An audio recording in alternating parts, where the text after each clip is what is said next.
Despite going on sale near the end of 2019, the Kia Seltos quickly became Kia's fourth best-selling model in the Philippines. It's simply a reflection of how our market is thirsty for SUVs. We spent 2 days driving from Manila to Baler, Aurora and back to Manila with the Kia Seltos, enabling us to find out why this SUV was such a hit.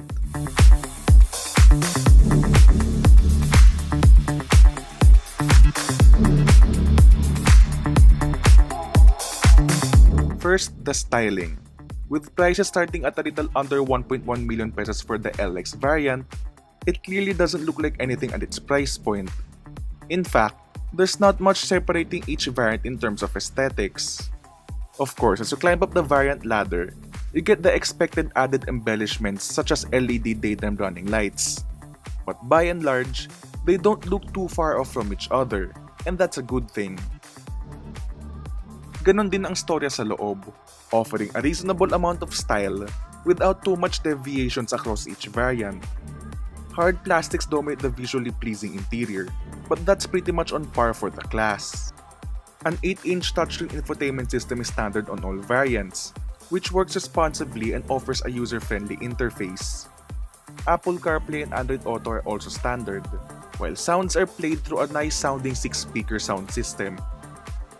Measuring at around 4.3 meters long, the Seltos is on the larger end of the subcompact SUV market, and that translates to plenty of interior space. I'm a 5'10" adult and I'm able to stretch out at the back of the Kia Seltos. Trunk space, however, is a little smaller than the class average for the segment, since passenger space was given a bit of a higher priority. Now, as for the driving experience, now in terms of handling, the Kia Seltos is actually quite competent. It grips the road really well and the suspension does a good job of keeping the car planted. It offers a good amount of comfort with the way it deals with bumps, and at the same time, it also does a good job of counteracting body roll.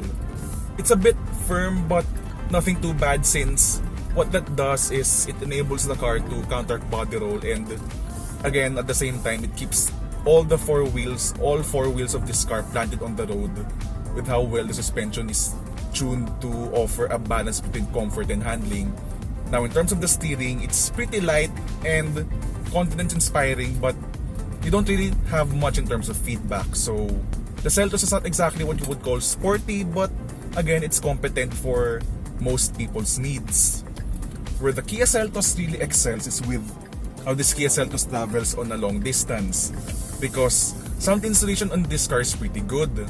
So traveling at 100 kph, there's not much wind noise, not much road noise. It's all at a tolerable level, and I would actually think that the Seltos is one of the top in its class in terms of refinement. now, the Kia Seltos is one of the brand's first ever vehicles to be fitted with an intelligent variable transmission, which is their marketing term for their version of a CVT. It's also the first time that the brand has ever offered a CVT. So, how does it fare on the open road? Quite good actually.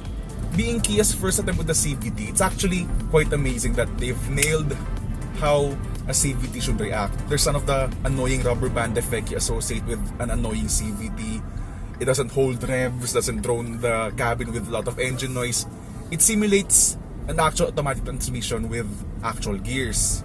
For the most part, the transmission does its job pretty well in mimicking an automatic transmission. It really tries to emulate what a downshift in an automatic transmission truly feels like, and at the same time, it's able to keep the engine at an appropriate power band if you want to overtake someone.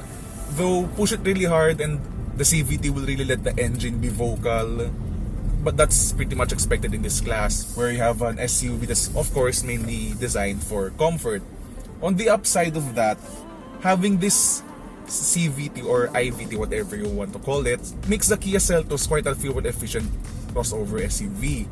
We've managed 10.3 kilometers per liter for the entire time we've been using this car. And to be honest, we haven't actually been treating this car in a sense that we've been driving in an eco-friendly manner, because we were really trying to feel the car's power, how this car feels as we go through the twisty roads going through Aurora.